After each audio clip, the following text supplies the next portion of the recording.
my very best to get this job that I so crave.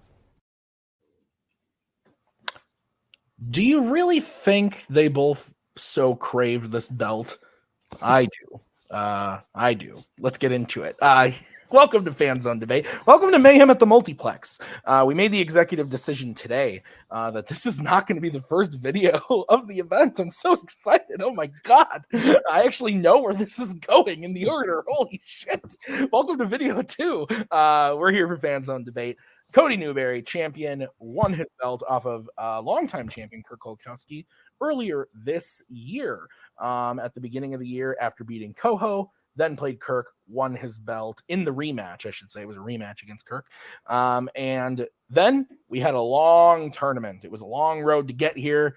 Brian and Mark are here. They have been mainstays, staples of helping me get this done. Thank you, gentlemen, and welcome to the title match. In that tournament, we saw Cameron Holzmann make his way through in a lot of really great matches. He's here today, the number 3 seed of the tournament, beat Barr in round 1. Then in round 2 went up against Nazario, who's challenged for belts before here. He went up against Jacoby, who is a former champion of the league, and then eventually up against Boatman in the number 1 contender match. None of those were weird at all, and now he's here to play Cody. I've talked too much. Brian, why don't you kick us off? What do you think about the match? Yeah, finally getting to this point, getting to the title match. I'm not quite sure how we got here. We have two people who clearly can't debate and are very timid about giving their opinions in this community. So I expect long terms of silence. Yeah, that's fair. Mark, what about you? Yeah, sure. You know, I expect it. I don't know how. There's going to be like no sound. Everybody's going to turn up the volume on this, and like, man, there's like no match playing. It's going to be really weird since the second video and the whatever the hell this thing's called now. But you know, it's whatever. I'm looking forward to it. I'm excited, and it has been a long road to get here, as Brian said. Literally, my child was conceived and born in the time of doing this tournament. That's not true, but it was a long time. So let's get into it. We're going to start. We're going to talk very quick to our competitors. The number 3 seed of the tournament, Cameron. You made your way through the tournament. Did you think you would get here? Did you hope? Did you have a dream? Tell me about it. Did I hope I would get here? Absolutely. I feel like you don't necessarily play this without at least like a little bit of hope until you get beaten into the ground and you lose all of it. Did I think I would get here? Not necessarily. There were a lot of points even in the middle of matches where I was like, ah, shit, I'm not going to win, am I? But we managed to make it out. Do I have a dream? I don't think I can appropriate those words from a certain historical figure. That's fair. Cameron, good luck in the match today. We're going to bring in the champion, Mr. Newberry. Cody, welcome to the title match. First defense. Tell me about it. How are you feeling? Well, it was a tournament filled with a bunch of people that didn't want to be in the tournament and didn't want to prep and didn't want to play and hope they didn't win each match. And then we got one of those here tonight. So I've been sitting back wanting to play, waiting to play. Hopefully we play. I did prep. I did do work, and I'm hoping it comes out the right side. So, yeah, I'm excited. I don't believe a champion is, you know, anything if you don't defend. So I need to defend it at least once to, you know, be satisfied. So I have to win tonight. So, yeah. Awesome. All right, well, let's get into it. Here's how it's going to work. There are 5 prep questions because this is a title match. There are 5 questions based off of categories that the players drafted. And Brian, Mark, Kirk, and I gave questions to the players.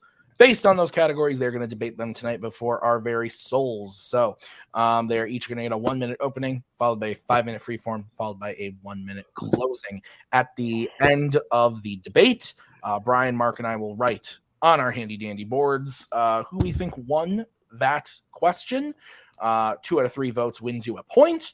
And because this is a title match, the first person to 4 points wins the match. So what that means is if we are in a 3-2 situation after the 5 prep questions. We will move on to a bonus question. There will be 2 bonus questions prepared should we need them. And it's happened more than I care to admit. So we will get into it unless there's any questions from the competitors.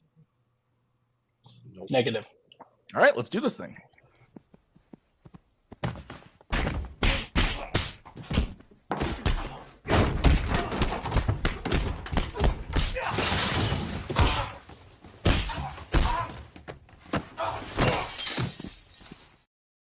All right, we're going to kick this off with question 1. This was drafted by Cody. I should probably get my stopwatch out.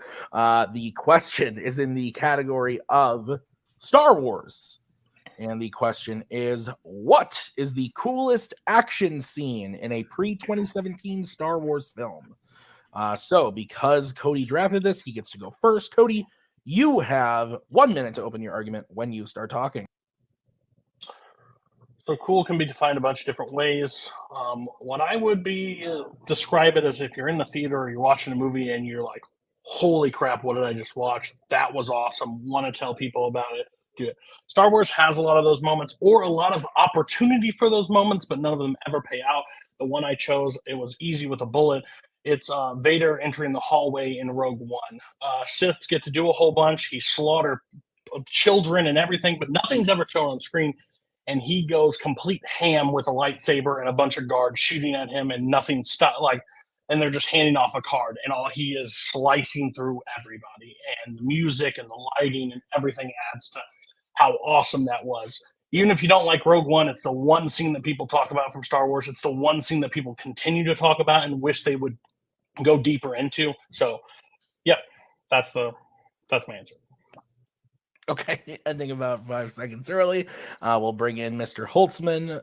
Cameron, you have 1 minute to open your argument when you start talking.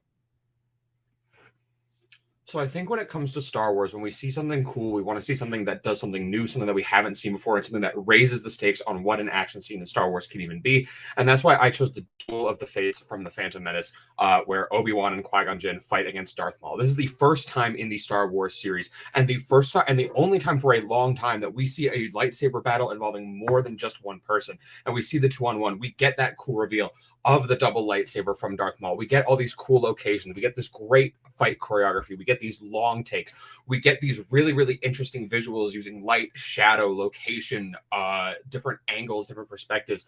And it all culminates into this really well-made and really interesting, really cool action sequence where the score plays behind it. You get this intense nature to it. You get these cool things that we haven't seen before or since in the Star Wars universe. And it makes something that we find really, really interesting and that we really, really care about from the moment it starts to the moment it ends. It goes through consistently raising the stakes, it being incredible, and being something that we cannot help but keep watching.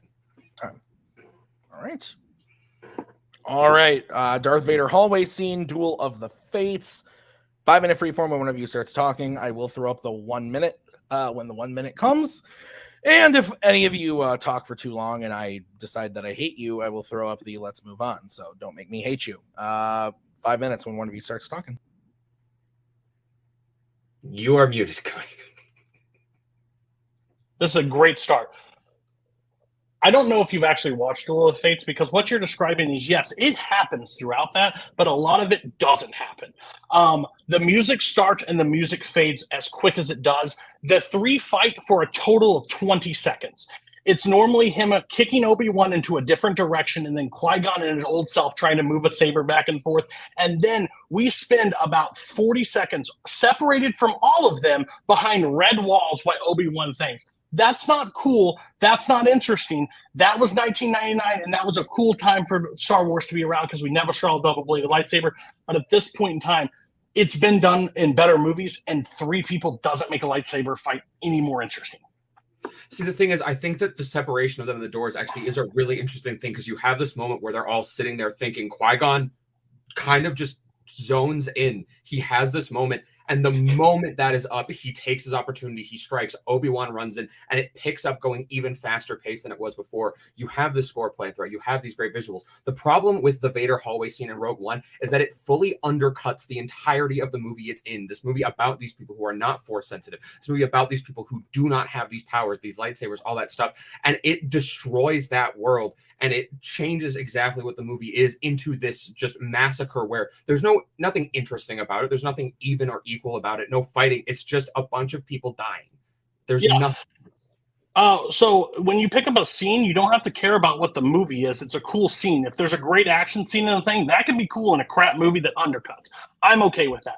This thing is a cool scene because Vader actually enters and gets to do what Vader is. Vader in the Star Wars series is described as this person a lot, but you never get to see it in action, and you get to see the ruthlessness of Vader in action. That's cool for every Star Wars fan.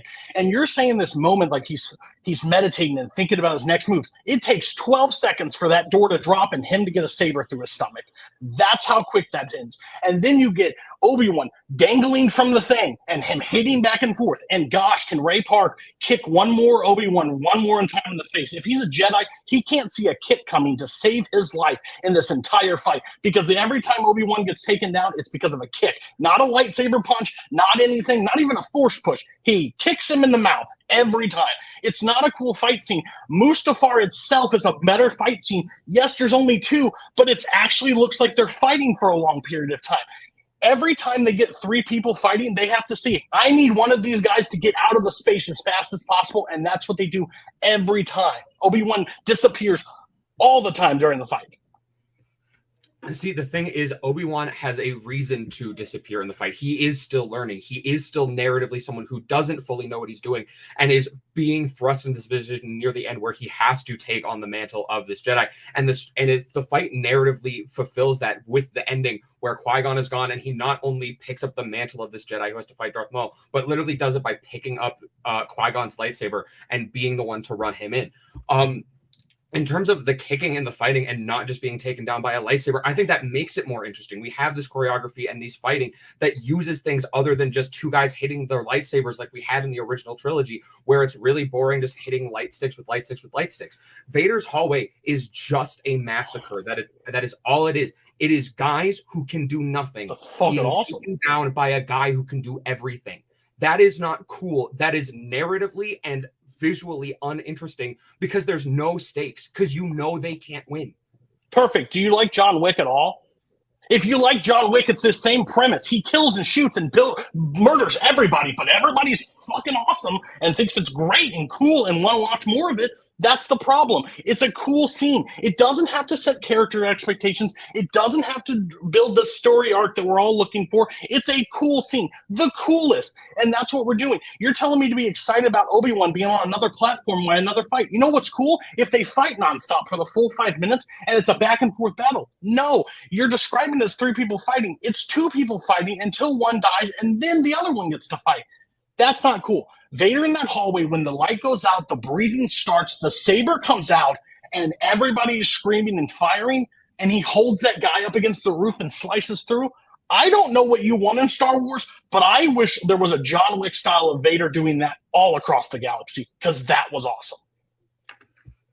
See, the thing is, in terms of the John Wick argument, the thing that makes John Wick great is the fact that he oftentimes is getting the shit kicked out of him, but keeps going. He is not just massacring all these dudes. He's getting thrown nearly to his death, thrown down a flight of stairs, being shot, being put in all these situations.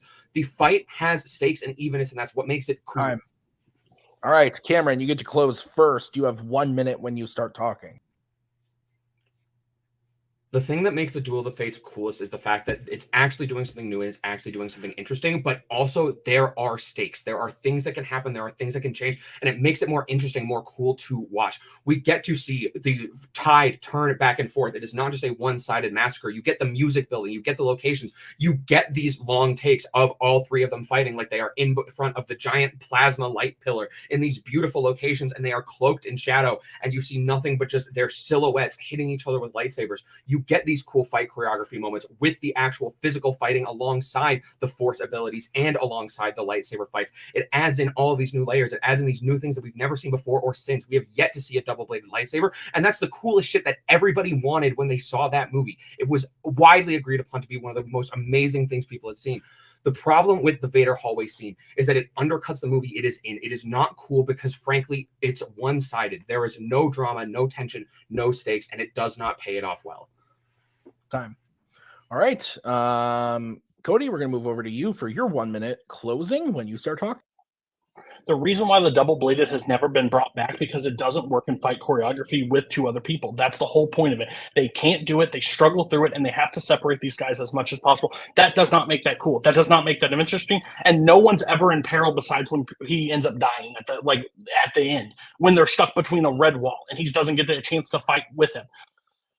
Vader in the hallway, it doesn't have to undercut the movie. It doesn't have to do anything. They're delivering the plans, and the last line of defense was Vader. And if he could have got to it, it would have changed the direction of them, and the movies wouldn't have happened. Vader in that hallway in the pitch black, seeing his breathing and walking down that hallway, running roughshod over everybody is awesome. Same reason when John Wick enters a house and takes out everybody. We're excited. Yeah, he gets his ass kicked from time. Vader gets his ass kicked in the series too. It happens. But I'm telling you, in that hallway scene, we never get to see a Sith Lord go and take care of try to accomplish a job with his saber the way that is. It's the coolest in Star Wars and hasn't been topped. Time. Okay. We are going to bring in the judges. And then we'll bring back in the players. Oh, okay. Well, Mark, that was strange. Okay. what you doing there, Mark? All right.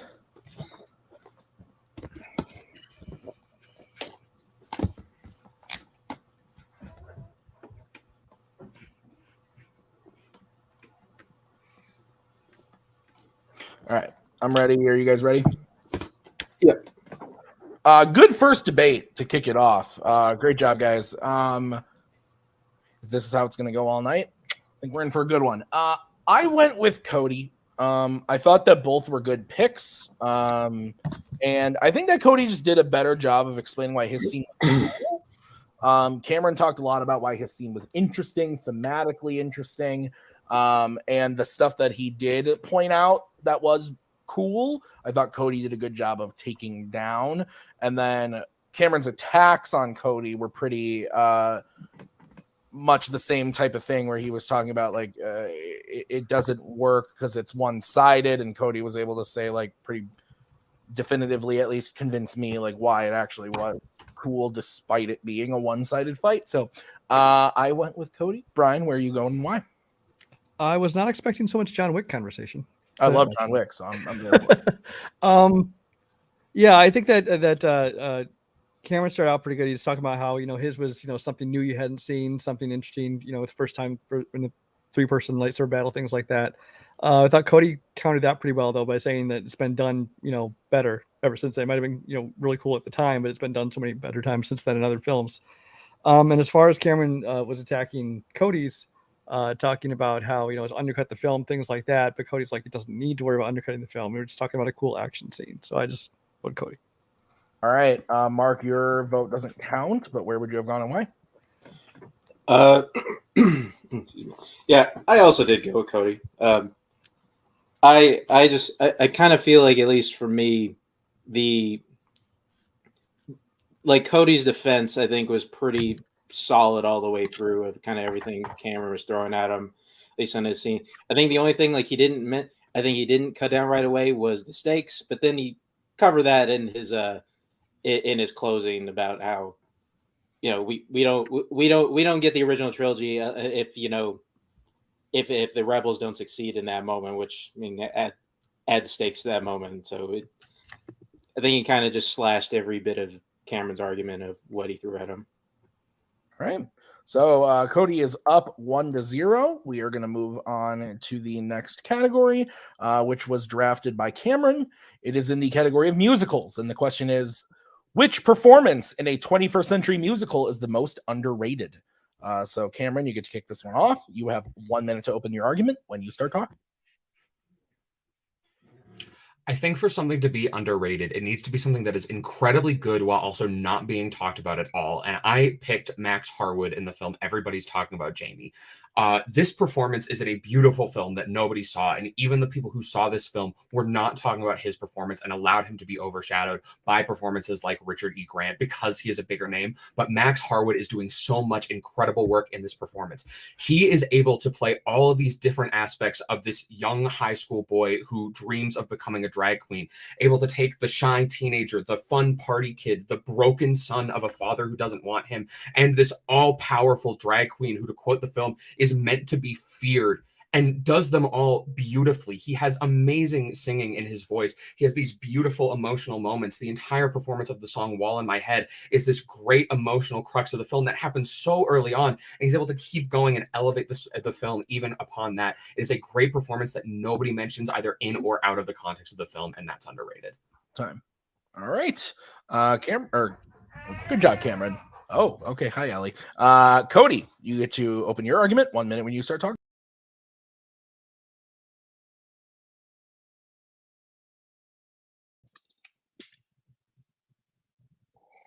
I think it's really important to toe the line between underrated versus underseen, and I think that's what my opponent's trying to do today.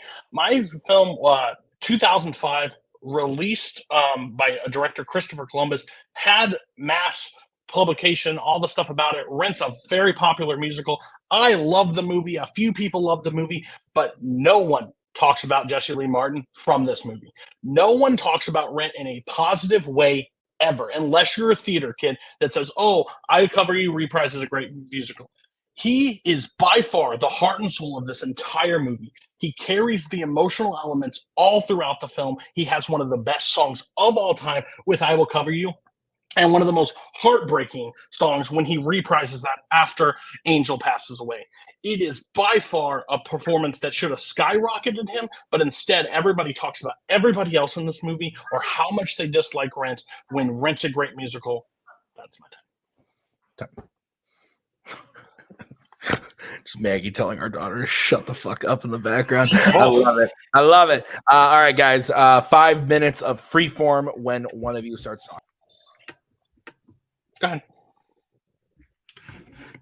So I think the thing with Jesse L. Martin's performance is that he gets a lot of credit for being really good in that performance, but he also didn't have to work that hard to do it in the movie. He had years on Broadway to perfect an even better version of that performance, got praise and awards for that performance. And it is a very well-loved performance, just not in the context of that film. Max Harwood is taking on an award-winning role from another actor, doing it at such a young age, and is able to create this fully realized character with all these different aspects of him, and nobody talks about him, and he gets overshadowed by performances in his own movie from a movie that more people didn't even see.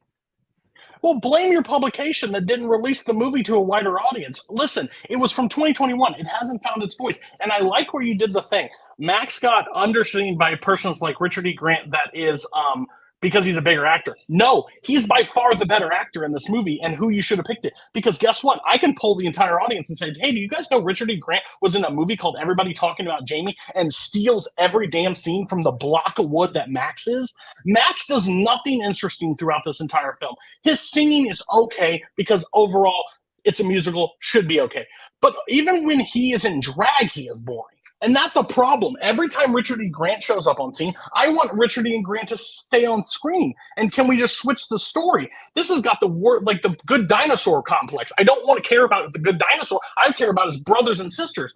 He steals every scene as soon as he enters that shop. And Jesse Lee Martin doesn't get discredited for playing a role on Broadway and carrying it over to the big film. This is Melee. This is Fanzone. I get to talk about the movie, and he doesn't get any credit for what he does. Talks about Adina Menzel. These characters are trash. Why don't they pay their rent? Blah, blah, blah. AIDS. All this stuff that they throw at this movie that says no one cares about it. But Jesse Lee Martin is the one person that no one talks about, still to this day.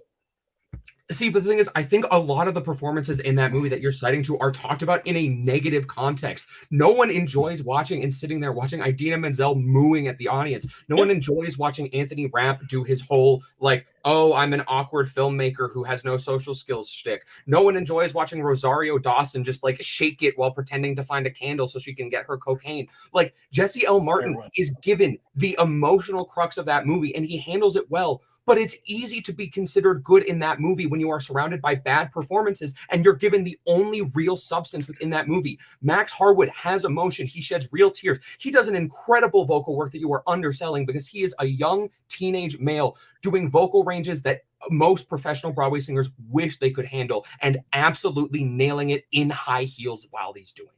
So do I give him credit because he's 16? I don't care. Like, I don't care. That doesn't make it a better or underrated performance. And guess what? You're right. What you just mentioned, what everybody mentions from Rent, that's why Jesse Lee Martin's the thing, because no one even talks about Jesse because he is the best version of that. He's the best from that movie, and still no one talks about it. No one says anything about it. Or you show them a scene of I Will Cover You reprise when Angel passes away and he's singing at the funeral, and if you have a dry on the crowd, that's insane. He is giving an insane performance, yet no one talks about him. He's never got a career from this.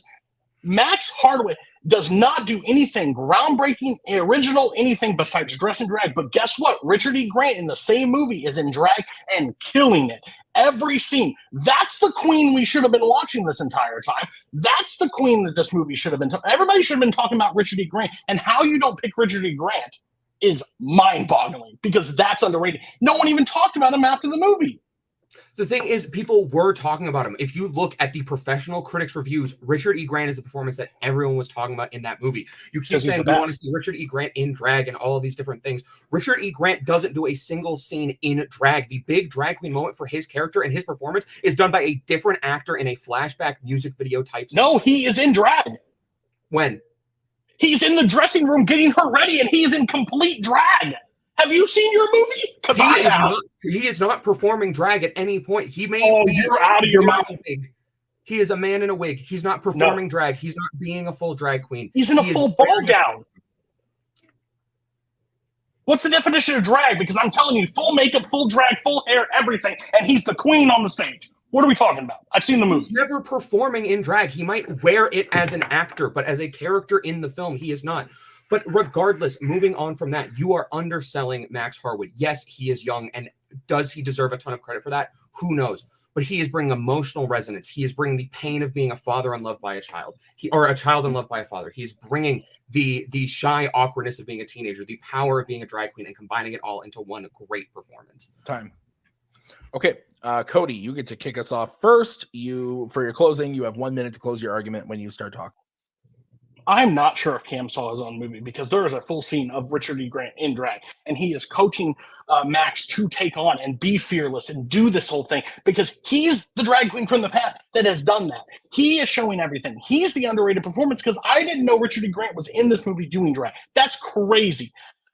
For Max Hardaway, he has no emotion. When he's talking, when nothing, there's no facial expression. He doesn't do anything. That's why no one talked about him. They talked about Richard E. Grant. Moving on, Jesse Lee Martin is a character from Rent that, as Cam said, all these other characters, all these, Idina Menzel, everybody's in this movie and gets talked about so much more. But Jesse Lee Martin completely goes underrated. He should have been the one that everybody talked about this movie, should have praised him. His songs are the most singable. He's the heart and soul. He has the emotional arc through everything. When he loses, they spend so much time on the relationship with Rosario Dawson and Roger when it's really Angel, and that's what they should have stuck with. It's a beautiful performance that no one talks about, and if that's not underrated, I don't know what is. All right, we're going to move over to Cameron. Cameron, you have 1 minute to close your argument when you start talking.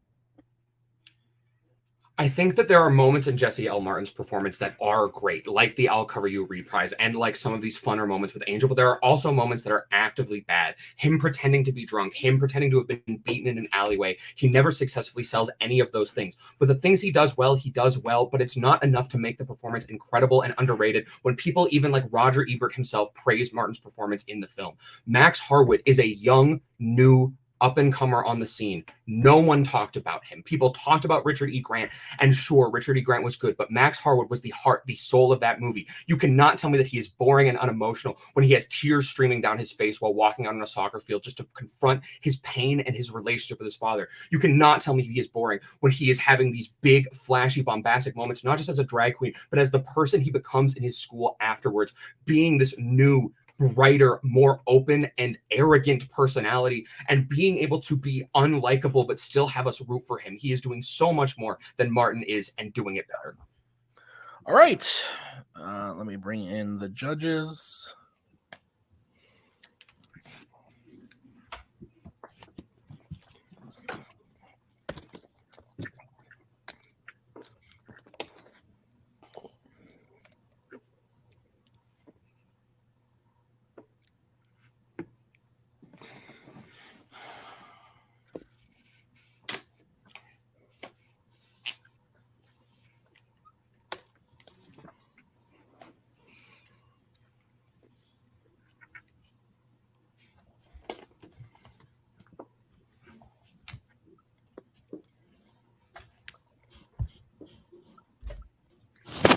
All right. You guys are backwards. Are you guys ready? Yeah. Mark, you get to kick us off on this one because your vote didn't count last time. Yeah. This one's really hard. It was much harder than I thought it would be. And it's always tough trying to judge these questions when I have no frame of reference. I haven't seen either of these movies or either of these performances, kind of to go off what you guys are saying. And honestly, throughout the whole thing, I didn't know where I was going to go until closings, and I think at the end, Cam was able to take it in his closing, and kind of fired back kind of a lot of things that Cody was throwing at him at the very end there. All right, I'll go next. This is tough, and underrated questions are tough, and we still give them out all the time. Like I think Kirk famously says, like it's hard to argue underrated. It's hard to argue these like things because how do you quantify something that's underrated? But I think that being said, I think I did struggle to find them talking about what was underrated. I think we heard a lot of what was good, what was best, who was better in their movie, who was bad in their movie, blah, blah, blah, blah, blah. At the end of the day, I went with, I don't know if you guys know this, but did you know that Cody looks like Captain Crunch? I went with Captain Crunch's Crunch Newberries.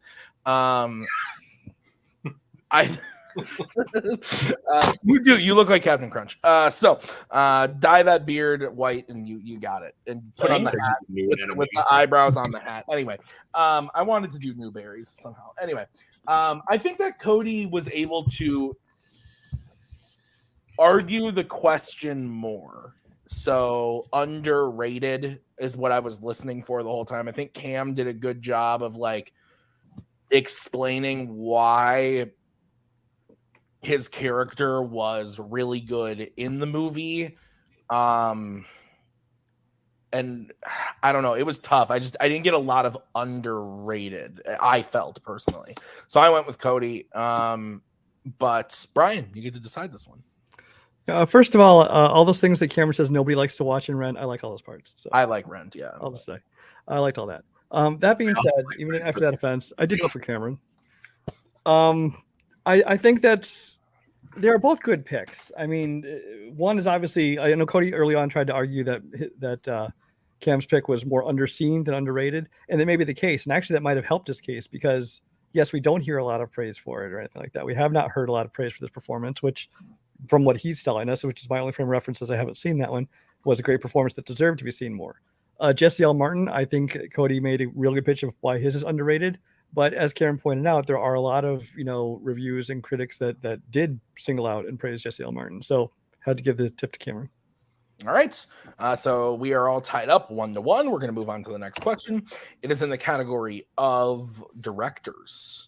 This question was brought to us by one Captain Crunch. And the question is, I love you. I'm going to get beat at the end of this match. The question, I love you. The question is, what is the funniest scene in a 96 to 2005 Farrelly Brothers movie?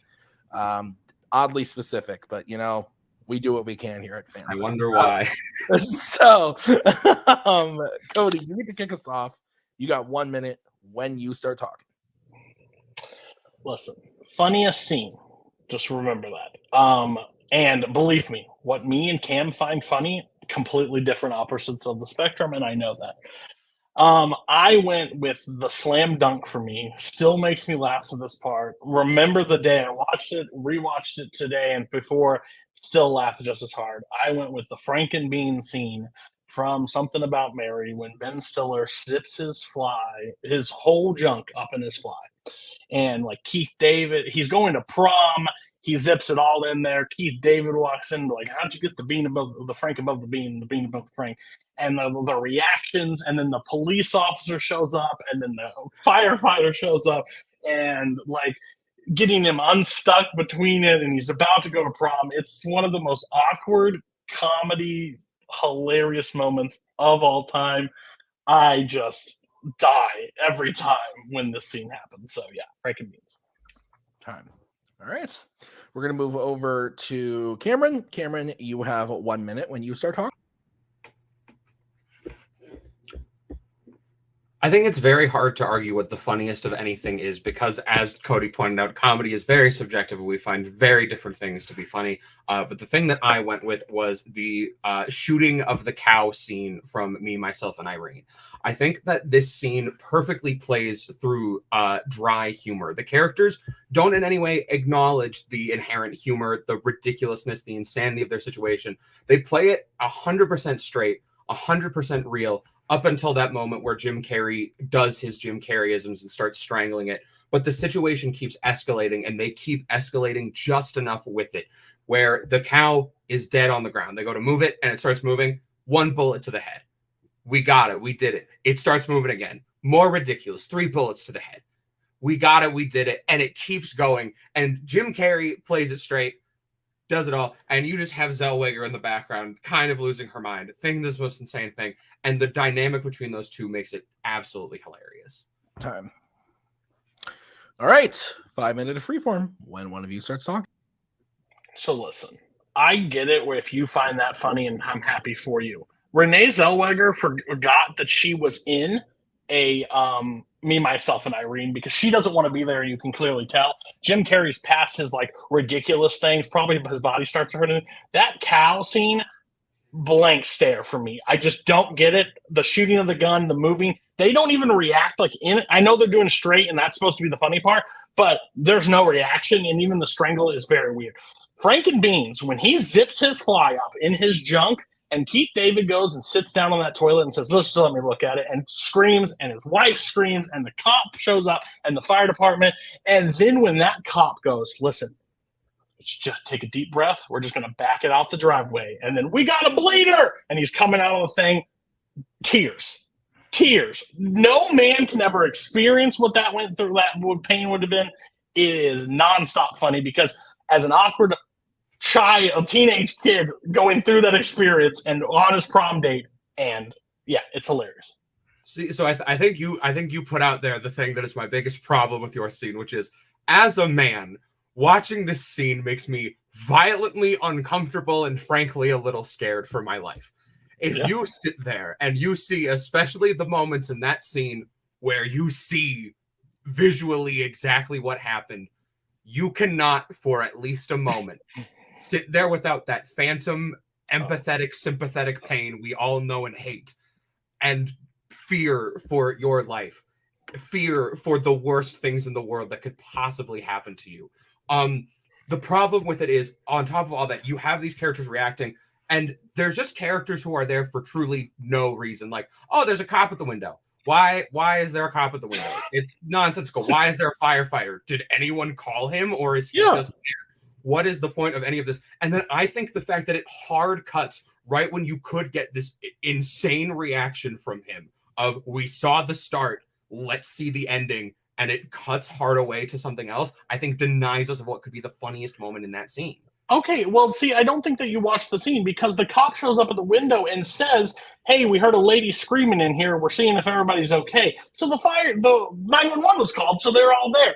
And I think that's the point because he already screams. And as a man and everybody else, we can all agree, we're all men on this call. How did he do it? How did he just keep zipping? Why is the zipper at the top? They asked all these questions that are great. They even have a part where Keith David's in there and goes, "Oh, she's a dental hygienist. She can come in." She's nobody. Like, there's nothing. The comedy just ensues, and that's the problem. Like, your scene, Renee Zellweger stands back and goes, "Oh my gosh, no! What are you doing?" And then he just firing a gun into a cow's head, and the cow still moves. The thing is, I always think in a funny scene like, oh, that was meant to be funny. I want to know where the punchline is. If the punchline is when the cow's head moves, they missed the punchline by a large margin, because that's not funny. When you're picking Me, Myself, and Irene, there are 6 to 7 scenes that you could have picked. You picked the shortest for your sake, so you didn't have to watch a lot of Fairley Brothers. But yeah. See, I think the problem with a lot of other Me, Myself, and Irene scenes is that many of them have aged incredibly poorly, despite them being maybe funny at the time. I think the thing is, Zellweger is doing exactly the reaction her character needs, where she's not doing this over-the-top, horrified, "Oh my God, this is horrific," where it gets like unrealistic, absolutely insane. It's just subtle and tame enough where she's in the background, she's like, "Oh my God, oh no, ah," and then you have Carrie just strong arm turned away, bang, bang, bang, and just doing his. Why is that funny? And then the last minute lets him do the full Jim Carrey physical comedy thing of he goes down, he's doing his like crazy physicals, he's doing his voice, he's doing the strangulation of the cow, and it just gives you that physical Jim Carrey comedy, which is what we love Jim Carrey for. Even when you're talking, you can't describe why that is funny. Like, you're saying it, but you don't even believe it yourself. The thing is, when Something About Mary, the most awkward night for most teenage guys is the night of prom. And to go through that, and he's looking out the window and he sees the birds and he sees his date getting dressed and he's now looked like the pervert weirdo and he zips his stuff up.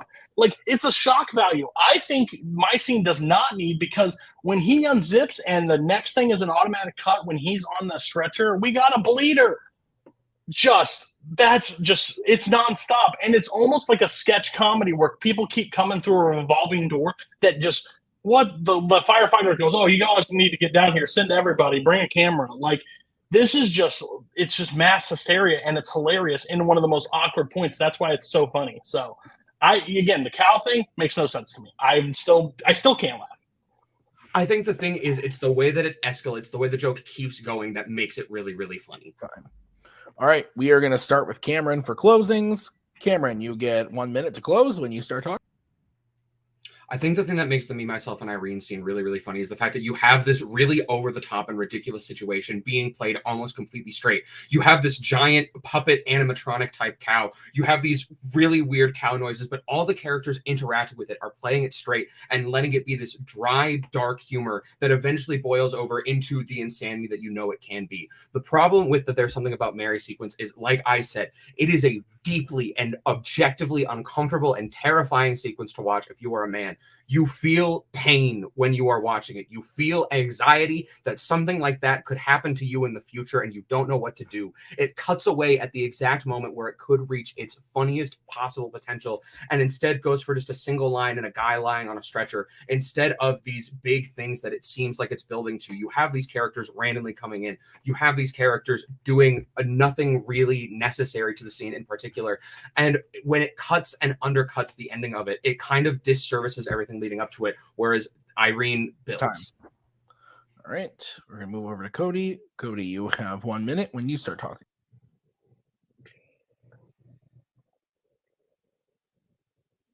He's talking about escalation in his scene, but mine is the ultimate escalation. It's everybody coming into a thing when a kid is in the most vulnerable and scary point of his life, because that'll happen, and the comedy just keeps ensuing because he's in pain, but everybody else thinks it's about her brother's yelling outside, Franken Beans, the cops, everybody's showing up to see this thing, and like, yeah, it's pain. Guys have balls, and zipping them up would really hurt. But listen, I watch Jackass, and when they get kicked in the balls, I laugh just as hard. That doesn't stop me. That doesn't ruin the humor. The humor is this escalation that keeps going, and I disagree hardly. When he already screamed once, if they zip down, he's going to scream again, or he's going to bleed. When they say, "I've got a bleeder," the tears rolling down your face. That cow just picks up his head, and they shoot it in the head, and Renee Zellweger is like, "Oh no, stop it. What is going on? Please get me the fuck off this set. I hate my life here." Like, that's the scene. I don't know the comedy. Jesus Christ. Okay. There are so many things to unpack here.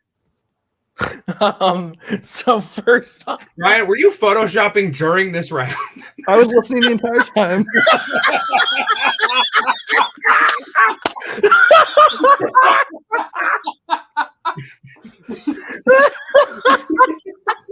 10 out of 10. 10 out of 10. Thanks, Tim. Didn't ever see myself as Captain Crunch when I'm down here. I just saw that in the chat. I was like, serious? I was listening the entire time. Don't worry. it makes. I love Brian so much. Can we get Brian the point? Hey, Tim, don't say any more things about me doing anything else, okay? Oh my god, that's better than you and me on the Welcome to Mooseport poster. Oh man, Oh my god. that was really funny. Give Brian the point. Okay, Brian, you get to How did you know I'm the champ? No. thank you for that gift. Oh my lord. All right. Oh, I guess I'm first, right? Yeah, you're going. Everybody ready? Mark's ready? Yeah. Yeah, this one for me, I actually was. This one was pretty easy for me. I thought it was Cody. Now I do think they are both very funny scenes. But especially Cameron's attacks on Cody, talking about how, as we're all men, is all, it's painful, it's uncomfortable, it's things like, yeah, and that's actually kind of what makes it funny. And Cody went a long way to explain that you don't need to see, you can cut away to the scream and the things that are what makes it funny. So Cody got the point. All right, Mark. Yeah. We have all noobs.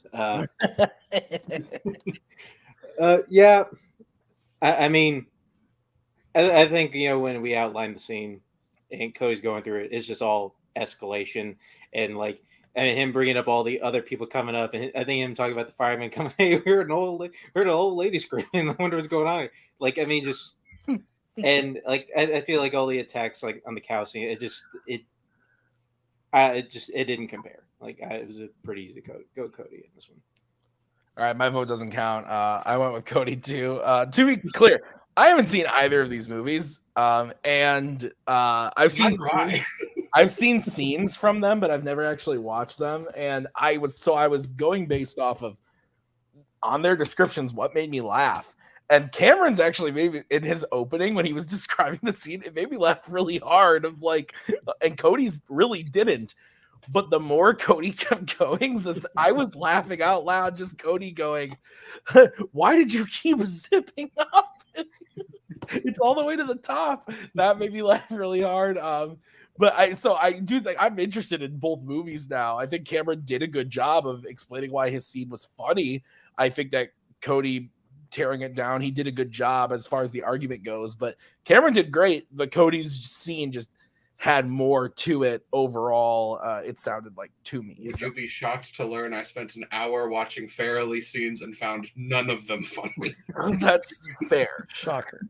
All right, so we're gonna move on. We're gonna move on to the next question. It is 2-1 in favor of Cody. We're moving on to DreamWorks, drafted by Cameron. The question is, which How to Train Your Dragon side character would make the most interesting spinoff? So, Cameron, you get to kick this off. You have a 1-minute opening when you start talking. We have seen 3 full movies at this point of humans using empathy, care, respect to train dragons, form these relationships with them, and have this new society be built. And I think the most interesting thing you can do with this franchise now is show us someone who is the complete antithesis of that. And that is why I chose Drago Bloodfist. I just realized my TV's been on this whole time. Drago will give us a whole new perspective on the world of How to Train Your Dragon. It is a story told from the point of view from someone who hates dragons, who has been scarred, devastated, and had everything taken away from him by dragons, and has learned to control them not through respect, through tactics, through training, through empathy, but through fear and power and intimidation. A man who, with nothing but the power of his own voice, the power of his spirit, and the sheer presence of himself, can control an army of dragons, including a bewildered beast who can hypnotize anyone. How did that man come to be? Time. All right. Let's go over to Cody. Cody, you have 1 minute when you start talking.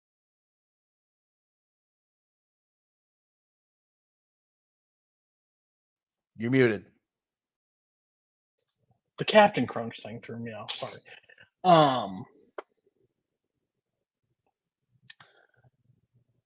How to Train Your Dragon.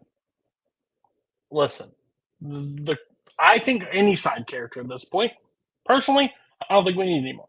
The question is, which one would be the most interesting? It's Hiccup's mom. Hiccup's mom is by far the most interesting. She got drug away from her husband to find these dragons, to train all of them, and God forbid we train more dragons. Like, if you like How to Train Your Dragon, let's do it. It'd be really hard to do a villain origin story where he beats the shit out of dragons and brutalizes them and takes them in there. I'm guessing this is going to be R-rated for some sake. I just don't see where's the point of doing a villain origin story when there's a clear-cut option of doing Hiccup's mom and let her find out what happened after she got took away. Where did she find her dragon? How did she learn? Because there's not a book. She doesn't have a Night Fury to practice on, so it'd be really interesting that way. Time. All right. Drago versus Hiccup's mom. So, 5 minute Valka. Thank you. I wanted to say it, but I'm like, you didn't say it. 5 minute freeform. When one of you starts talking. So the thing with the Drago Bloodfist movie is it's not going to be this movie about a man beating and brutalizing dragons. It's going to be the story of a guy who, much like Hiccup, was this young person who had an experience with dragons, but instead of having this empathy, this love, this care, this respect, this intelligence, took his loss of a limb and turned it into a fuel for him to hate dragons, for him to learn about them to the point where he can control them, not through love, but through fear, and use them to destroy everything. I want to know the psychology of why a character would come to be that way, why he chose this path, and how he gains this ability that no one else seems to have in this universe. It's the same problem that we get in every movie. We don't need to know why Michael Myers kills people and why Darth Vader is the way he is and this stuff. The bad guys can just be bad guys. And you want to show me an entire movie spinoff where a teenage boy and his dragon kicked his ass in one movie? Like, I don't see the point. So no one's gonna oppose him. We've already seen the flashback where he goes into the room and meets the Stoic and tells them to all bow to him, and they say no to it. So we've already seen an interesting part play out in one of your movies. The thing is, if you're going to do a spinoff of How to Train Your Dragon, clearly you can't go forward because no one is interesting out of that world to keep going, and there's flashback that takes us far enough away. I'm saying go back to the start and see why Valka did it. And guess what? Valka probably had a run-in with Drago in the past. So or other dragon captives, she can learn to take them away. I think better actor. I don't even know how you can market a movie with Drago as the main guy that talks like he's got gravel in his mouth. You didn't even pick Grimmel, which would be way better voice acting, voice casting, better interesting. He's got chemicals that takes him out. It's a way more interesting pick. You picked the guy that gets his ass kicked by a giant dragon. You should have just picked the giant dragon. That's who you should have picked, not the guy that waves a stick and talk like this. Like, who cares? Like, no one wants to see a full movie like that.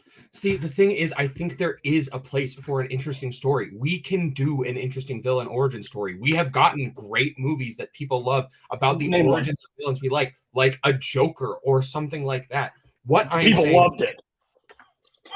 May I continue, please? Sure. The problem with Valka is the fact that the writers clearly showed moving into the third film that they had no idea what to do with her. They reduced her from this cool, badass warrior woman to hot mom that Hiccup's friends are hitting on. They already have run out of steam, and you cannot move forwards. The problem with moving backwards is, we see where she finds her dragon. It happens in the second movie. We have all of that. We are given the context in the second movie of the fact that she has spent 17 years away from humanity entirely, interacting with no one but dragons. You are pitching a movie with one character only. No humans whatsoever. You're picking a guy that's going to beat a bunch of dragons' asses and make him bow down to his will. That doesn't sound awesome for an animated kids movie at the end of the day. You're picking the villain that everybody doesn't have anybody to cheer for. And what happens at the end of your movie? He heads towards Burke to take on the kid? Like, There's no way. You're right. In the third one, they ran out of stuff because the arc was second and they didn't know what to do with her in the third. The interesting one is to see at the night that she got taken with the dragon from birth, where she goes, how she learns to fend for herself. It's voiced by Kate Blanchett. That's a great voice actor to just continue the role. Let it happen. My thing is, the only thing that makes your character interesting from the second one is the giant dragon that he's operating. And if you're going to show me how he found it, it doesn't really matter because I've already seen that dragon get its ass kicked by Hiccup, by Toothless. So at that point, what are we doing? There's no point to do a villain origin story that he's going to be mean to a bunch of dragons. We just spent 3 movies teaching them that dragons are okay. Now, why don't you do a stoic movie? He hated him and beat it, and he's a better voice actor. Okay, first of all, I think you keep saying it's this beating of dragons. I am not pitching a movie where it is nothing but just animal cruelty towards dragons. I am pitching a movie about a man who is broken and takes that pain and channels it not positively the way Hiccup does, but negatively the way Drago does. A man who is so scarred and hurt by these dragons that he learns a skill no one else has to control them. It is something new. It is something interesting. It is something different. As much as Falco works with dragons, we have seen 3 movies of people working alongside dragons. We have seen 2 movies of Valka being there. What we have not seen is a brand new take on this world from the perspective of someone who does not want to partake in this society. But you're okay. Okay, so not physical abuse, verbal abuse, where he just yells at him and screams at him and holds a stick and threatens to beat him. I can't wait to watch the Dog Catcher movie that you're going to pitch next. At the end of the day, I don't understand where we're going. If you're going to pitch a character that hates dragons, pick Stoic before Hiccup's around. That's the pitch. All right. We are going to move to Cody to close first. Cody, you have 1 minute when you start talking. He's pitching this villain origin story where he's going to use villain because he lost his arm. He's going to use fear to control these dragons. He's not going to beat him. He's not going to yell at him. He's not going to do any of those things. Overall, he is just going to literally use fear for the entire movie of the dragons that kids go to see these movies and they're excited to watch. Pitch this thing where he's just going to scream at them the entire time. Valka got taken the night away from Stoic, and she had to build her way back up. That's a story that we can teach. How to Train Your Dragon is a successful franchise. There's a backstory that we never got to see from her world or where she got him or who she ran into. There's a lot of arcs that we can see, who she lost along the way. The 17 years, there's a lot to develop there. We can see and enjoy our time. I don't want to watch the dragon abuse movie. That just is weird. And we've already seen the dragon abuser get beaten. He lost at the end of his movie. So to bring him to do his own movie for an hour and 30 minutes, who's he going to go against? Time. All right. We're going to bring in Cameron. Cameron, you have 1 minute when you start talking. This pitch is not the most family-friendly movie. The pitch is not the most fitting movie. It is the most interesting movie, and I think the most interesting movie is the take that we have never seen before.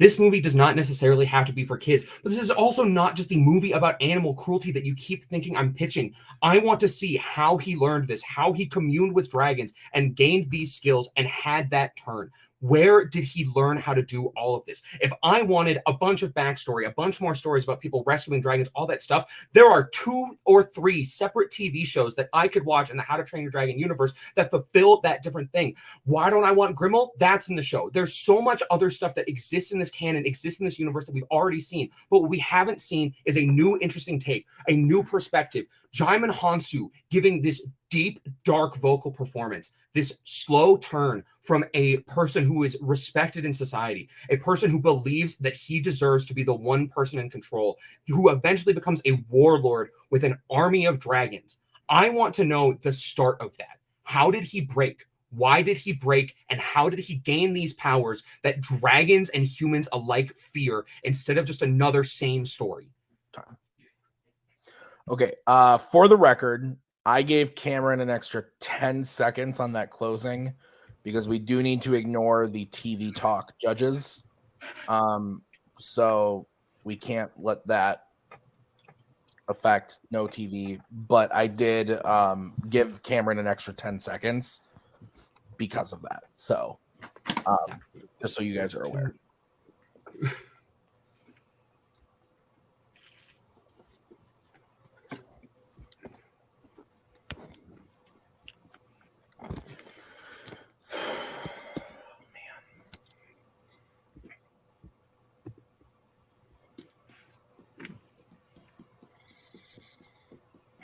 Are you guys both ready? And I'm just sitting here like a crazy person. Okay. I'm not ready yet.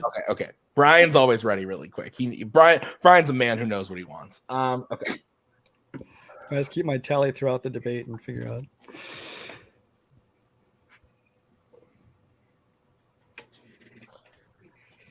Oh, man.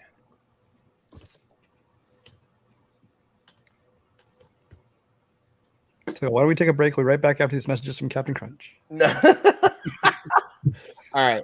Brian, can you you Photoshop first. Cody's photo onto the poster of the film Mute? Under what? The film Mute. All right. I'm going first. This was interesting. I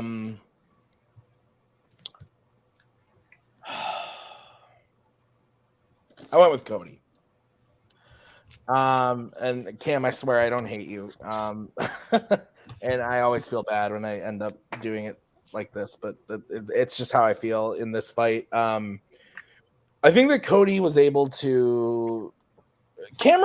able to sway me on the whole why it wouldn't be just an animal abuse movie. Cody was really drilling that point home. Cameron was able to kind of persuade me on the fact that that's not what it would be. That being said, I think Cody's closing was really strong. I think that Cody did a really good job of kind of explaining why there are other characters that would have been more interesting. Stoic was the big one that stuck out to me with the example of like if you wanted to see a character who opposed dragons before the events of the films, like Stoic would have been a great example.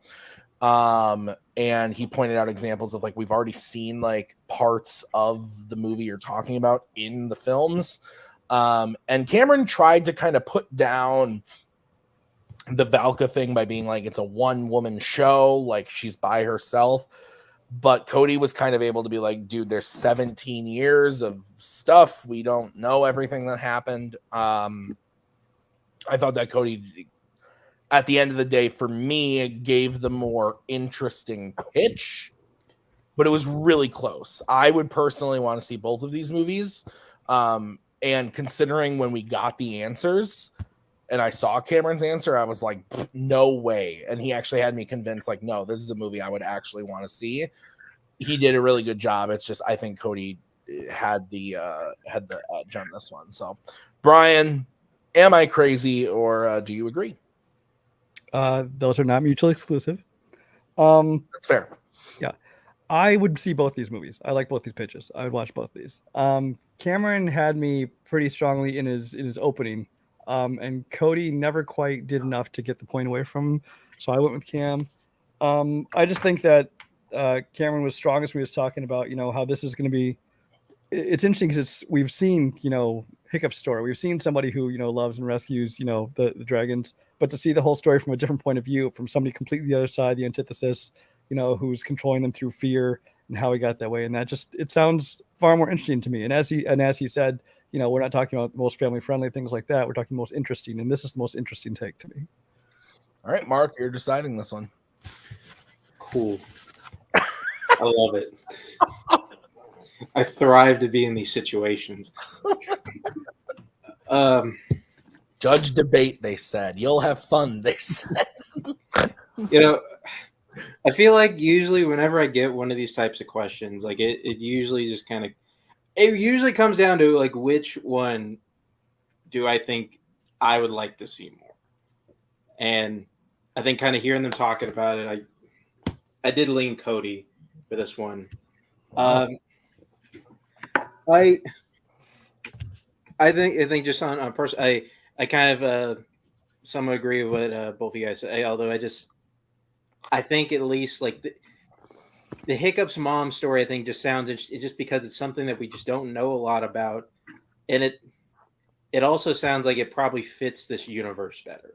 And I think that's probably a thing like with Cam's movie. Like I'm not sure how much it really fits like the universe that it exists in. Okay. All right. So that means Cody wins the point. It is 3-1. I can do math. 3-1. So Cameron does need to hit this in order to send it to the bonus questions. The next category, drafted by Cody. It was in the category of actors and actresses, and the question is, who is the best supporting character in a 1995 to 2001 Adam Sandler movie? Cody, you drafted this. You get to go first. 1 minute when you start talking. Supporting character, you can go a whole lot of different ways with Adam Sandler films. I went with Julia Sullivan in Wedding Singer. Not to mention, the most chemistry Adam Sandler ever shows with any person ever on screen is Drew Barrymore, and I don't think it ever gets to this level again since Wedding Singer. This is in the stage of the goofy comedy, the slapstick, everything's happening, and she's so grounded in this movie. She has such a heart. She drives the emotional core through this movie and makes him as a character like realize like not to kill himself because he sings it in the movie, and like how their relationship develops and how their intrigue, and they play off each other so well in situational comedy. I think it's just an absolute clear-cut choice is the best supporting character. It's Julia Sullivan. Like how they start off as friends, helping each other through a marriage to the wrong guy, and yeah, it's Julia Sullivan. Okay. We're going to move over to Cameron. Cameron, you have 1 minute to open your argument when you start talking.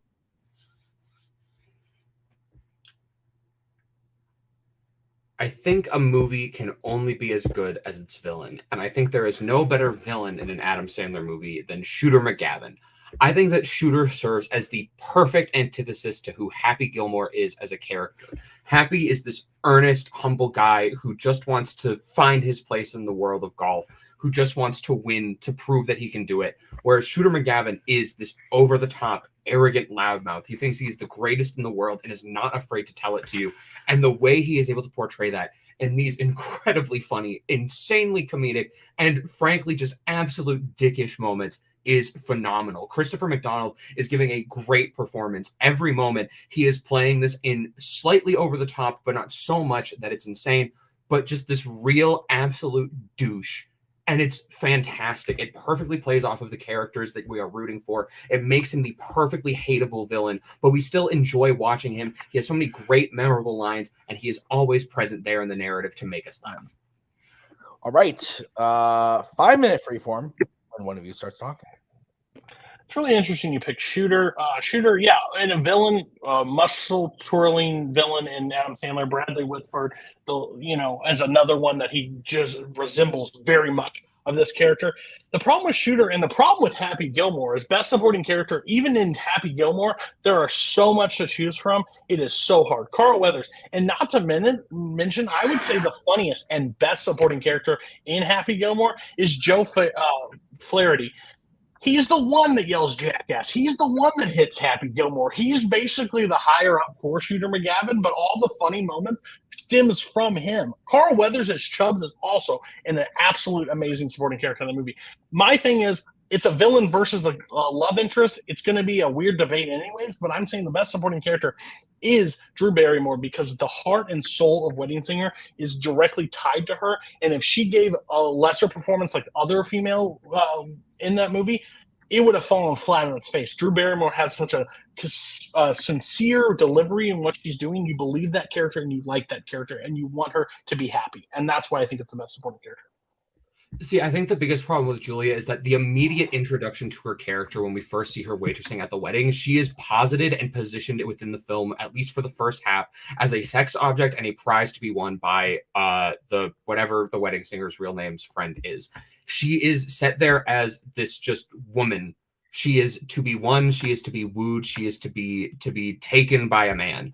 And I think that it takes a long, long time in the movie for her to overcome that because the movie doesn't give her a lot of time to be her own character. For so much of the movie, her job is to sit there, to react to Sandler doing his Sandlerisms and not be her own person while going through just the stereotypical drama of, oh, my boyfriend is terrible. Oh, I'm planning a wedding and there's all these things. And while there are these emotional moments near the end of the movie, it's very inconsistent. Shooter McGavin, sure, there's no arc, but he doesn't need an arc. He needs to serve as this cocky douchebag villain. He needs to serve as this just rampant lunatic on the golf course. He is an obstacle in Happy's way, and he fills that role exactly how he needs to be.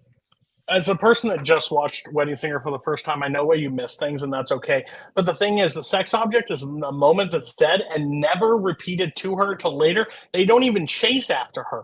She never talks bad about her boyfriend the entire time. There's never a moment that she doesn't like him until it slowly starts developing a relationship with Adam Sandler. That's where the crux of that entire conversation is. She's going through all that. The difference is I can cast anybody to be Shooter McGavin. I can't cast anybody to be Drew Barrymore. If you cast somebody else in there, like the other side characters in that movie, you have it falls flat on its face, and that's a problem in Adam Sandler movies when they can't cast female leads. And Drew Barrymore, that's why they're consistent throughout. She is by far the rock that holds that movie afloat and carries it because it can turn into a goofy Sandlerism anytime. Your movie, Shooter McGavin, doesn't need an arc, fine. But overall, anybody could play his character. I would say that Ben Stiller in his character has got better moments, got funnier parts, got interesting more development with his grandma. That's the crux that makes the movie move. Shooter McGavin is just the foil that shoots a lot and plays golf. No one really cares. You see, but that's the thing. He is the foil. Happy has no reason to continue going in his story. He has no reason to be as fired up about golf, as passionate about what he's doing than his rivalry with Shooter, his hatred of him. And Shooter interacts with all these other side characters. He is ever present. He is always in their face. He is always just taking down Happy whenever he can, trying to undercut him. But it enables Sandler to have that earnestness, that joy, that humbleness that makes us root for him more. His presence as a villain is so great that it makes us root for the hero more instead of just being a love interest. As well, you say she doesn't just complain about her boyfriend all the time. Drew Barrymore's character is always complaining about it. Is not always, but is complaining about him. There's a scene where she just stands there crying, saying his own name. Like that, if that's not complaining about him, I don't know what is. That's at the end of that's the very end of the movie. She's in love with this guy until she boards the plane. Like, that's the entire crux of it. I'm so confused. And really, he's not the foil that does it. His grandmother's on the line, losing Chubbs, all these incidents that happen move Happy. Happy doesn't even have to take down Shooter at the end of the movie. He has to shoot down an obstacle course at the end. That's by the other guy that set it up, not by Shooter. I get where you're saying, like, she's going through the naming process. She's finding love. But that's what Drew Barrymore is. She's the rock that holds this entire movie afloat. She's the sweet, innocent, like, romantic comedy lead that you want in a movie. When Sandler's being goofy, she's the one that grounds the story, and you cheer for, and you want to like her, and you want to have it. Shooter's just the asshole that shoots the gun. Bradley Whitford does it better in Billy Madison, and Shooter just does a copy of that into this movie. It doesn't work. Like, he has some moments, but overall, everything he hires and sets up around him is the best part of him. Him himself doesn't do any of that. See, but he does. He has the memorable lines for himself. He is the reason that obstacle happens, because he's the one that insists that shot must be played. He is the one doing all of the things and actually forcing these situations to continue going instead of things just being allowed to resolve themselves naturally. Julia does nothing more than exist as a product of the men around her, whether it be her weird love-like relationship with Sandler or her shitty relationship with her bad boyfriend. I don't care that she cries on a plane at the end of a movie because someone sings a song, because she doesn't make me care enough about her before that happens to actually like her as a character. Time. Okay, Cameron, we're going to kick it off with you for the closings. You get 1 minute when you start talking.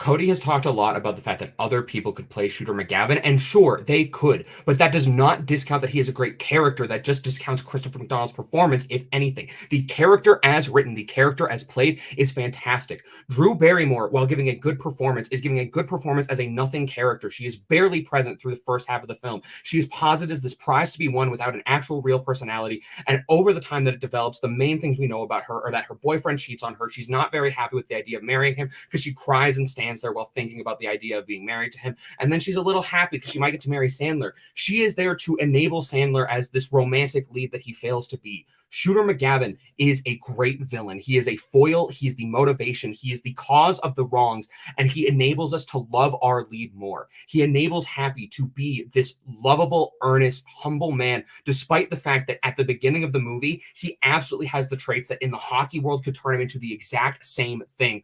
But he is the true core evil version of that. I do not have to be better than the other characters in Happy Gilmore, like Cody said, but Shooter has to be better than Julia, and he is. Fact. Time. Okay, we'll bring in Cody, who has 1 minute to close his argument when he starts talking. It's a person that's watched Wedding Singer one time and does not know anything about the movie. She doesn't complain about the movie. Adam Sandler toes the line. They don't interrupt him in the relationship in the last 20 minutes of the film. He writes a song to him. It's that romantic crux at the end of the movie where he sings, "I want to grow old with you," and she is in love with him, but she didn't know that she needed Adam Sandler until Adam Sandler popped up in her life. She is not an object of these people. She is the chosen person. She is the crux, the rock of this movie. She is so sweet, so innocent. That's the point that everybody falls for in the movie because they want to see her happy. If it was just Adam Sandler, no one would care, but it's her. Shooter McGavin is a character that has a bunch of higher-ups that hire people that do the things for him. He's not interesting. He doesn't have a ton of great one-liners. He's very minimal in the movie, and the problem is the crux of the movie is Happy's fucking broke, and Happy makes money on the golf course, and that's it. That's what we do. He needs to make money, and he does that and takes care of his grandma. Shooter is just a random guy that could have been anybody in that movie. Time.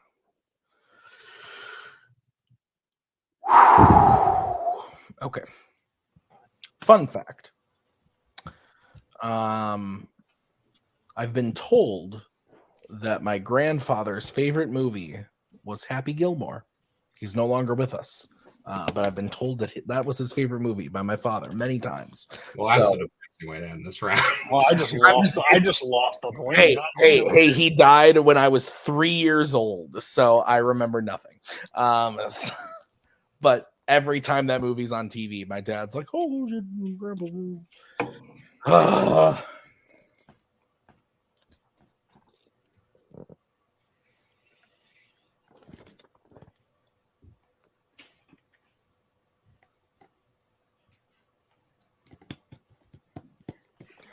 All right, I'm ready.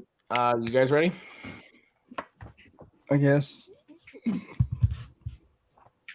Hold on. Did Payson put RIP in the chat after Tim's whole thing? Why is he here? Why is he? I just saw that and I was like, wait a minute. He's been here since question 2. He's seen all the new releases. He has nothing else to do. So I don't know. He loves his debate. He'll show up and watch these for some reason. Yeah, you better watch and like the video when it comes out, you motherfucker. Okay. Mark, you're kicking us off. Cool. All right. This one was really tough. Really tough. That was really rough. I did go with Holzmann on this one. I think ultimately when it kind of comes down, I think there was kind of one thing that Cody kept throwing at, and I just kind of didn't buy this part of the argument of if you take Shooter out of the movie, I think it's different. I think kind of that Shooter as a character, I think is ultimately kind of what drives everything that happens in those final 30 minutes, especially, he buys the grandma's house, which makes him play in that tournament at the end. Okay, that's there we go. Okay. Jesus Christ. Just say what you need to say, Mark. That was pretty much it. I'm gonna give the point. There we go. All right. As I spoiled in the chat, I saw Happy Gilmore a long time ago, and I haven't seen it in a long time. I saw Wedding Singer a couple years ago. I don't really remember it that well. I also thought this one was close. And it's tough because Cody is clearly so passionate about this. And I almost think that kind of came to his detriment in this. He let Holzmann, I think, get a couple punches in. I'm going back and forth. I'm gonna go with what's on my board. I did also go with Cameron. So Cameron, clearly I don't hate you. But I think that I think what kind of got me was because, again, like Mark was bringing up stuff from the movie. I don't have that knowledge to kind of base it off. But Cameron, he more or less told me, I think his closing was super strong, where he said, like, Cody spent a lot of time talking about, like, yeah, anybody could have played that character. We were talking about the best character, and the character in the movie works the best. And it was really tough. I went with Holzmann. This was a tough one. I'm having trouble kind of gathering my thoughts, but obviously, Brian, your vote doesn't count. But where would you have gone and why? Well, yes, you're going to go with what's on your board, because once it's on your board, you can't change it. Just Correct. Which is why we went to boards instead of the other. Mine doesn't count. You guys pretty much covered everything I would say. I also went with Cameron. Oh wow! So clean sweep for him. Interesting. All right. So what this means is we are at a 3-2 in favor of Cody. And that means that Cody and Cameron are moving on to a bonus round. There are 2 bonus round questions in case we need to go. I should probably get rid of the Adam Sandler question in case we need to have a tie after the first one.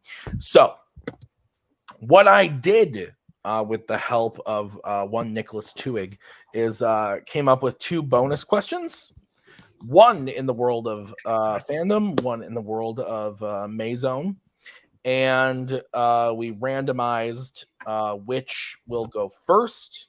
So we randomized whether fandom or melee will show up first. We also randomized the category and then came up with a question for the categories that were randomized. So as random as we can possibly make it. You each, I'm going to read the question, put it on screen. And then I am going to read the question once again. Once I have read the question for a second time, you guys can answer. You can use Google. You can do whatever you need there. Whoever says their answer first will go first on the question, but you each are going to get 45 seconds, and then you each are going to get 30 seconds. Am I cutting out, or is that Cameron? It's Cameron. He put in the chat that he's freezing. Got it. I'm going to keep explaining the rules. Cody, do you understand the rules as I have read them to you? Beautiful. We'll be right back. All right, the players have understood the rules as I've read them. Maggie, is that how it goes in lawyer speak? Okay. The first side of Fanzone that was randomized was fandom. The category that was randomized was sci-fi icons. And the question is, who is the most efficient killer in a sci-fi icons film? To clarify, I would like the killer and the film. So again, who is the most efficient killer in a sci-fi icons film? I would like the killer and the film from which he's coming from, he or she. Most efficient killer? Yep. Ellen Ripley, Aliens. Okay. I will go with RoboCop in 2014's RoboCop. Okay. So I am going to take the other judges out, but I am going to stay on screen to give you guys your countdowns. Cody spoke first, so he's going to go first. We have Ellen Ripley in Aliens. Correct, Aliens. Yes, and we have RoboCop in 2014's RoboCop. So, Cody, you get 45 seconds when you start talking.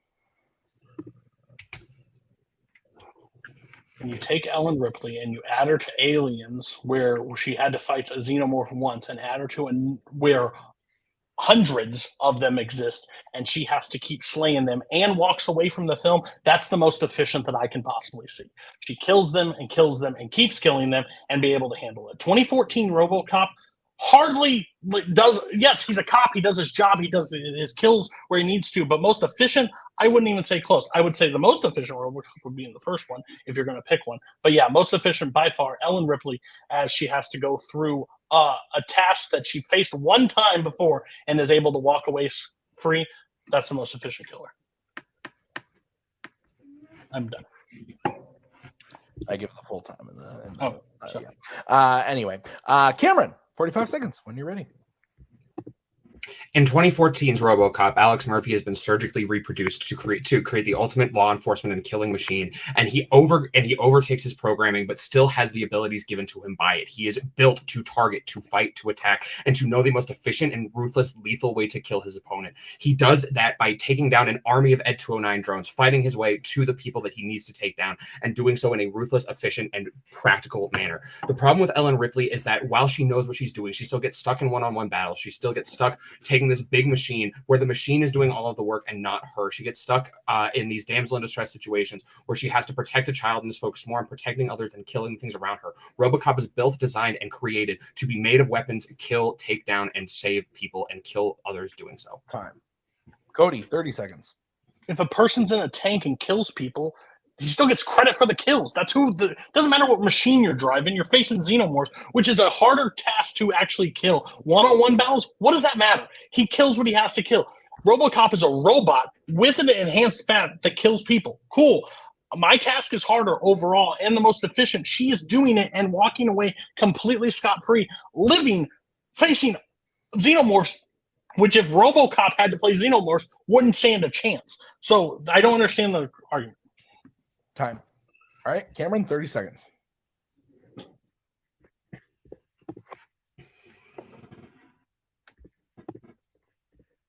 Through not only programming, being engineered, and training, RoboCop is able to become a ruthless, efficient killing machine. He's able to take down humans and robots alike, criminals and powerful people who he's not even supposed to be able to kill due to his programming, and overcome that. Ellen Ripley relies on those around her. She's surrounded by people with big guns. She is fighting aliens. I don't care who the target is. RoboCop dispatches his targets more efficiently than Ripley dispatches hers. RoboCop lives through his events, overcomes everything against him. Ripley gets stuck in these situations, becomes a damsel in distress, and relies on the things around her and the people around her. All right. We will bring in the judges. Put you there. I'm going to put you there. I'm going to switch us there, and I'm going to switch you there. Okay.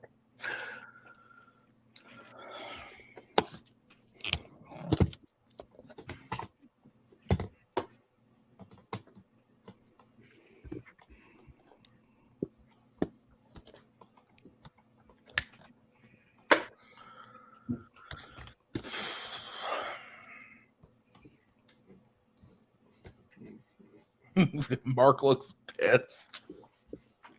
It's just like I'm a moron. Good. I didn't get this far in life.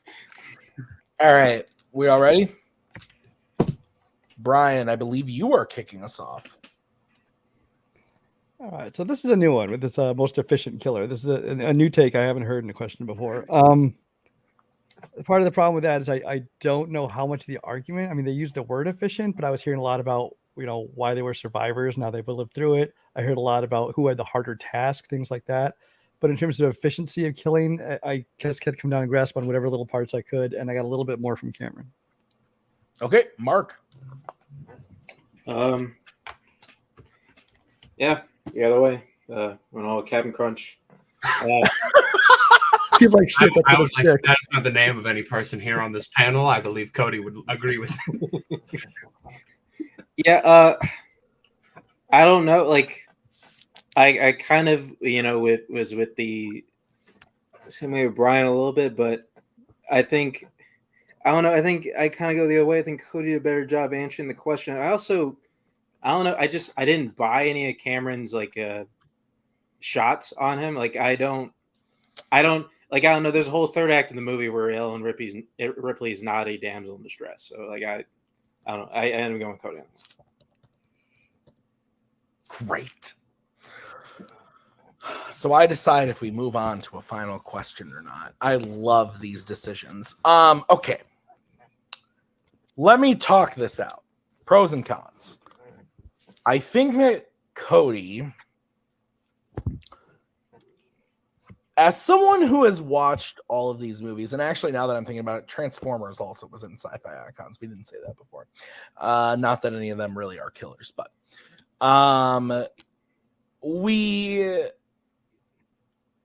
Cody said his answer, and I went, okay, I don't really see that, but okay. And Cameron said his answer, and I was like, yeah, I can see that, but he picked the wrong movie. What the fuck? And so Cody pointed that out.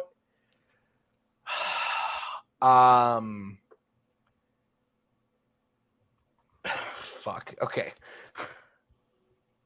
I went with Cody. He convinced me not. I kind of took the fact that I know these movies very well out of my brain, because I think that Cody really did convince me that, while thinking about it in my own head, Ripley doesn't really kill that many aliens other than the mother at the end, that I can remember. But he convinced me that she's a fucking badass who is efficient, gets her job done, and kills those motherfuckers in the movie. Cameron convinced me that RoboCop's a good cop and can do his job, and survived and became a hero, whatever. I think I got more from. I agree with Mark that I think that I got more from Cody on the efficiency of Ripley. So I went with Cody, and that means your winner and still Fanzone debate champion is Cody Newberry, with a final score of 4-2. So we are going to start by talking to Cameron. Cameron, great job today. Correct me if I'm wrong. You seemed a bit down after the How to Train Your Dragon question, but you came back and you clean sweeped Adam Sandler, which you seemed very shocked to. Now, as someone who has played this game and judged this game a lot, I know how it feels to lose on a question that you drafted. Cody will probably tell you the same thing when we get to talking to him about Adam Sandler. I once drafted Ted and lost. He's the mascot of the show. So I understand, but you came back and you swept a category that Cody probably came in here thinking was a slam dunk for him. So I think you played really great in your first time in a title match. Debate is tough. You've always shown a lot of really great style and substance to your debate, whether you claim you put in the prep or not. You always come to play, and I think this was no different. I think this was a really good performance. How are you feeling about your first title match here? And yeah, just give me your thoughts. Yeah, I feel good. Obviously, yeah, losing the point on a Dragons question feels really bad. I think it's mostly because I always forget when it comes to things like Dragons that I cannot bring up the TV shows. Yeah. And my God, is there a lot for Valka content in the shows. There's so much. And knowing that and being prepared to bring that up, and then having that as one of my main things I was ready to do, and not realizing in advance that that wouldn't have counted, was the main thing where I was like, I just wish I could have known that and prepared slightly differently about that. But that's on me. Otherwise, yeah, also, like, Valka absolutely would be the cooler spinoff, 100%. Like, she's so cool. And when I described the picks, I was like, oh, you only get like Valka and no humans, it's just a bunch of dragons. And then someone was like, so it's just Cate Blanchett doing Shakespearean monologues to dragons for an hour and a half? That sounds badass. I was like, that sounds like an awesome movie. I would love to see that. You know what? Yeah, Cody did a great job of picking strengths that I know nothing about and or hate actively. Of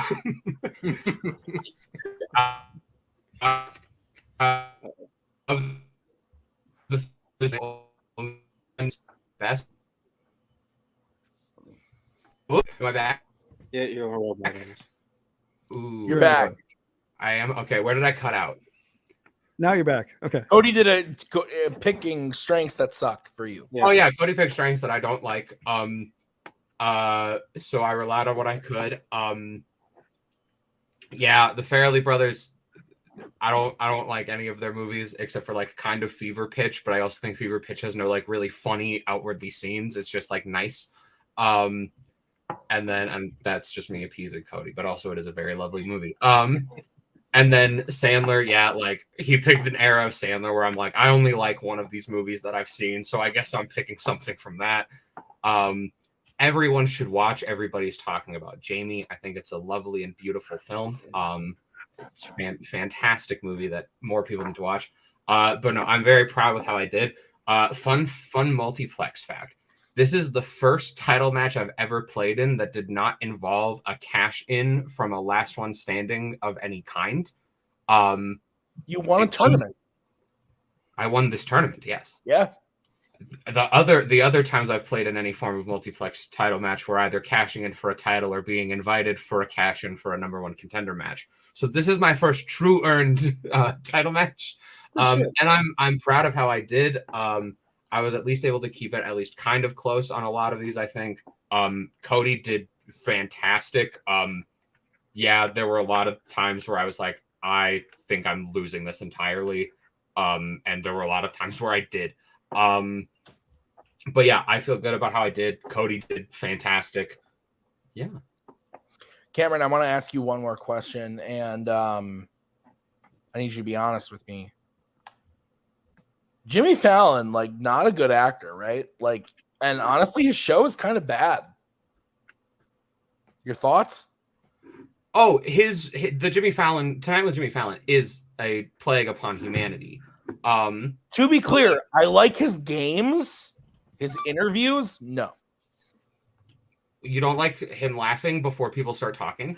Correct. Thank you. Well, luckily for you, he actually gets through full lines of dialogues without just fake laughing in the film Fever Pitch. Oh, good. I'll have to check it out. Cameron, honestly, congrats. You won a tournament. You pointing out the fact that, yeah, like, I think it, as someone who has been a part of the multiplex cog for a long time, it is a cool thing to get to a title match and to do well, to push someone who is clearly very good at it to the limit. I'm proud of you. I think you did great. I can't wait to see what you do next in debate. So great job, Cameron. We're going to bring in the champion, Cody Newberry. You defended the title. You said from the get-go you wanted to defend the title. That's what you aim to do. You have been saying for months now, you knew what categories you were going to draft, no matter who was on the other end of this. Is that true? Did you draft what you were thinking, or did you have stuff specifically for Cameron Holzmann once he came in? Because some of it worked in your favor, some of it didn't. So I'd like to hear. Yeah. So I've prepped, like, I have such time off between debates that, like, I just made to make sure that because I don't have time to practice against anybody. So my whole thing is, like, getting things ready. So I have more than I wanted. There was some that I was going to pull out if certain people were here, certain if not. I have scenes written down. I have characters. I have stuff like that. So I take this very seriously. And I said at the start, and, like, Cam came to play today, and I'm really happy he did overall, because a lot, like I said in the beginning of this tournament, it sucks as a champion to sit back and just wait for somebody that, like, comes through and says, "Oh, I didn't take this seriously," or "I had no time to prep," or "I didn't really want to make it this far." It's just annoying to me because, like, I wait months to play again, which if I could drop the belt and just play, like, a lot, I'd do it tomorrow. Like, I enjoy playing. Yeah, your last match aired in February. Yeah, so, like, I sit back and wait a long time to play. So I enjoy playing. I enjoy this league. I enjoy being around it, and I like hearing the debate. So I take it very seriously. Honestly, like, Cam, I always predict one loss that I'm going to lose going into everyone because I only need to win 4. And I had my loss at Sandler. He picked the correct choice. Again, when it was side character, shooter was never an option because to me, it's not a side character. As a supporting character, once it was switched to supporting, I had really no other option in my head. I couldn't go villain versus villain. So shooter's fantastic, and overall, I apologize to Mark for getting mad when he was talking. It's just like he was saying stuff that Cam didn't bring up in the debate. So I was like, he didn't say it. Don't hold it against me. But overall, he played really well. He played really well. But again, I take this super serious. And when you said sci-fi icons, I literally was motherfucking back here because I've seen 8 of the 34, and I haven't seen a couple in like 2 years plus. Like if I had them, Well, wait so till I tell you what the melee category I was. can just imagine. So I was quite because I was like, this is it. I'm going to lose on a category I've done no work on whatsoever, which I need to do work on. And I'm telling all my opponents right now I haven't done sci-fi icons. That will change before Gotta next study for debate, people. but overall, it's I had a lot of fun. Cam played his ass off. Dragon Abuse movie aside, I saw everybody's talking about Jamie. Richard E. Grant's fucking great. Go watch that. But yeah, thanks for having me back. This was a lot of fun. Yeah. Cody, Captain Crunch. nobody is privy to this information. I am spreading it for the first time here. You've defended, Yep. so we're gonna see you back. Retired. You're tired? I'm retired. No, I'm just kidding. Fuck no, please don't do that. Because we have another. You're going to be playing again coming in October. Okay. These are your options. You got your people who are newer that haven't really gotten their shot yet, and some people who have kind of shown their stuff. You got your Chadwick Webbs, Alex Martinez, Will Cohen, Jack Pinchuk, Robert Kastner, Nazario Montenegro, Bill Carriola, and Rue Moses. Those are your people that you could be facing in a next title match. Anybody stick out? So I played Robert and I beat Robert, so I'd rather not play Robert again. You versus Bill sounds disgusting. Yeah, Chadwick Webb, man, like there's players like Alex and stuff like that. They could. Anything could happen.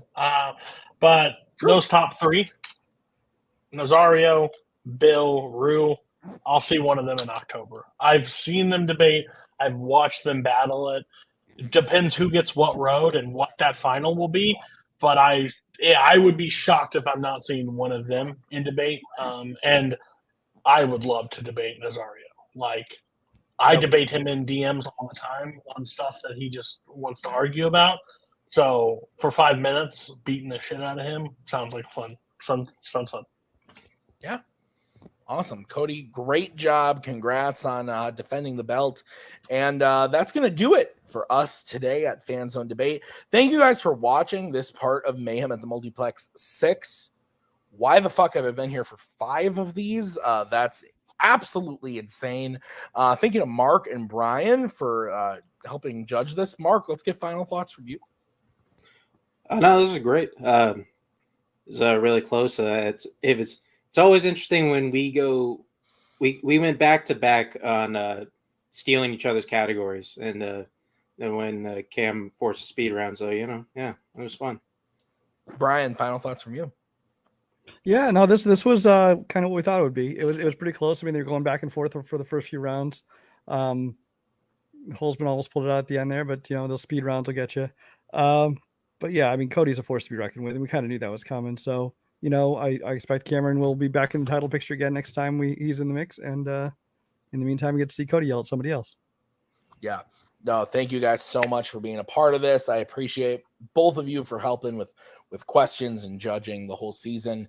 I'm looking forward to this next part of the season. We got a lot of great stuff in store for you, like matches we just talked about with all of those people coming up, but also other fun stuff. And there is one Kurt Kolakowski that still has yet to return at the end of the season sometime. So we'll see where he shows up. So I'm looking forward to it. Thank you guys for watching. This has been fantastic. Continue to watch Mayhem at the Multiplex. If you missed part 1, go back and watch that. There's some crazy shit that happens in part 1. And be sure to look out for part 3 coming out later. And obviously the next part of this video, there is some just awesome stuff coming your way. Please keep watching. Thank you guys so much. I've been Tim. That is Brian and Mark. Thank you to Cameron. Thank you to Cody. Thank you to Nick for helping me with those bonus questions. Thank you to Brian once again for bringing us Captain Crunch. And I have been Tim. We'll see you guys next time. Goodbye. There we go. Thank you very much. Please come again. We have a lot more groceries.